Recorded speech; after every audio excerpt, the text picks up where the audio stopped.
And there's plenty for a governor to do without trying to be a legislator.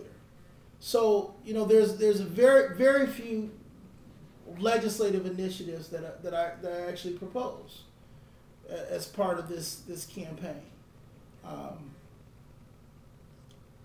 But I do think there are areas where we clearly ought to empower the citizens to vote. Legalization is a prime example. If we legalize pot, and there comes a point when you almost choke on your hypocrisy. You can drink, get drunk, and drive, and get a slap on the hand. But we got folks in jail for smoking a joint, which isn't nearly as deadly as drinking and driving. You drink and you get in a car and you drive, it's like taking a shotgun to a park and pulling the trigger. In fact, in Des Moines, we just had a shooting that they were talking about at one of the clubs and by the grocery store and by the theater where I take my daughter often. And it's insane. But when someone drinks and drives, it's the same thing as taking a loaded gun and shooting. But we've got people who've never faced any kind of serious consequence for that, contrast to people who are in jail for smoking a joint. So there comes a point when you have to deal with the absurd. But I'm not the emperor. So I don't want to just say, you know what, I think this is best, I'm going to impose what I think's best. But what I absolutely support is saying to Iowans, you know what, there's some things that you really ought to weigh in on. Legalization of pot is absolutely one of those areas. Now, meth is an entirely different creature than pot. It's an entirely different creature. But we absolutely ought to, I think, have a vote on legalization. And if folks in this state legalize, then they legalize. And what are some of the benefits then? You save somewhere between $500 million to $750 million in government spending because, of the various areas it has impact. You just literally drive a stake through much of the harder core drug trade. Part of the reason folks do things like meth is because it doesn't stay in the system nearly as long as pot. We drive people to meth. So there are some things that we absolutely need to do to fix this. Well, there are a lot of states that have reformed marijuana laws, medical marijuana. Then the feds come in and say, no, you can't do that.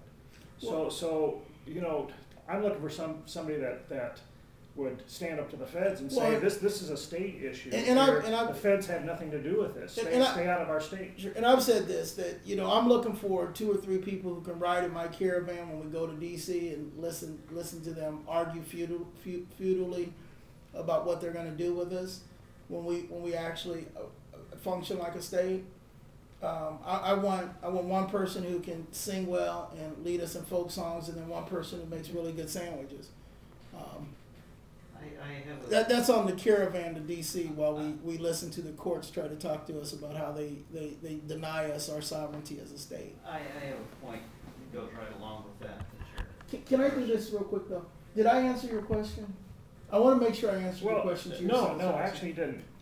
Would you stand up to the feds when they send in federal agents in here to? I said that to arrest people, close down a medical marijuana facility, for instance. You would say, "Feds, get out of here." Well, that's a state issue. And this, absolutely, we need to stand up to the federal government. Now, there's one thing we need to understand. You can't keep taking the federal check. Now, highway funds is something different, but you can't keep taking the federal check and then complain about the federal mandate. I heard people say, I'm going to invoke the 10th Amendment with Obamacare, who on their websites advocated getting $1 billion or $2 billion more in federal health money. So, you can't want all the agricultural subsidies and then complain about the federal government. You can't take all that, you can't change the law for race to the top where you're chasing $180 million. And then you turn around and you complain about the feds coming up with rules that just destroy your education system. So part of really becoming a sovereign state, practicing 10th Amendment constitutional governance is detoxing off of the federal dollar. And then you can begin the process of governing like a state. You know. But the reason why there are a lot of things that we blame the federal government for, that the federal government really lacks the power. You go out to California, folks are doing medical marijuana. The feds, I mean, you know, but when you got the government of California asking to be bailed out by the federal government because they've just squandered all their resources, yeah, the feds can apply pressure. That's why we also have to recreate a free market Iowa. That's why we can't just fix government. You can't just say we're going to stand up to the feds and have an entire economy built upon federal subsidies. You have to have a strong, thriving, free market Iowa, and then you have the ability to be independent. But right now, we're like a teenager that wants to tell parents, stay out of my room, and by the way, can I borrow the card and have the credit card? So are you going to propose the Oklahoma situation on that? Which Oklahoma? In other words, all federal funds will be through the state escrows. Pay the taxes that the people pay typically to the feds direct get escrowed into a state account, and the state governs the allocation of those funds that typically the feds collect. Ooh, can you give me some stuff on that? I haven't. I saw that sounds interesting. Yeah. And the other one is that. Next question. Thank you very much. Thank you. The other thing is the very same situation is it came down that state militias cannot be a threat from the federal government. Came down that way. Well, you know what this book says, and I've actually addressed this in terms of the National Guard. And this National Guard is a state militia. You know, I mean, a lot of this depends upon which politicians are interpreting and which politicians are knocking their knees. No, the National Guard has been nationalized by the federal government. And because it's been nationalized, our constitutional law allows us to create a Iowa State Guard. That's what I'm referring to. And so absolutely we need, and I've said this, we need to create an Iowa State Guard that can be available for civil defense and natural disaster relief, and would also create for our citizens an alternative to going into the National Guard at a time when the federal government has basically federalized our state troops. So, you know, absolutely, I've said, you know, I would create an Iowa State Guard, and it would exist as an alternative to the National Guard in a time of war. Why an alternative? We have a National Guard. Why do we need an alternative? Well, the feds have appropriated the National Guard. Right. Isn't that a time for the government to stand up to the feds again and say, this is my National Guard. This is Iowa's National Guard. Here's what I think the basis of me being effective is that I've also been always very pragmatic. You know, some people hold this against me. I rarely ever get really caught up in the philosophical and the ineffective. This is what I know, that the feds have seized those National Guards, and within the ranks of the National Guard, you do not have the practical support to resist that federal seizure of those troops.